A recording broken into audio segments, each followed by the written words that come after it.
নমস্কাৰ। মই পাঠ কৰিবলৈ লোৱা কবিতাটোৰ শিৰোনাম হৈছে মৃত্যু, এক জীৱন যাত্ৰা। বিষণ্ণ আবেলিটোত ওলমি ৰৈছিল এটি ছায়া।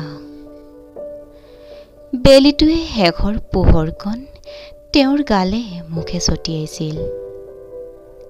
তথাপিও তেওঁ বিচাৰি পোৱা নাছিল উভতি অহাৰ বাট।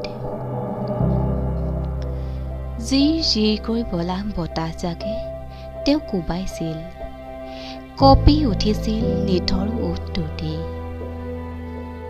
দুচকুত বাৰিষাৰ ঢল নামিছিল, হেতা পৰা দুগালত লাগি ৰৈছিল লুণিয়াবোৰ। ঘৰমুৱা হোৱা পখীজাকৰ ভাগৰুৱা সুৰবোৰ তেওঁ থৰ হৈ শুনিছিল। অনুভৱ কৰিছিল জীৱনৰ পিয়লি বেলাত বাজি উঠা হৃদয়ৰ স্পন্দনবোৰ।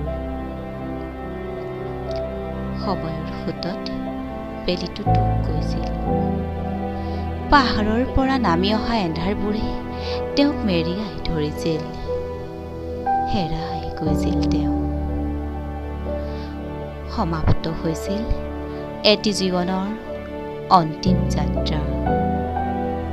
ধন্যবাদ।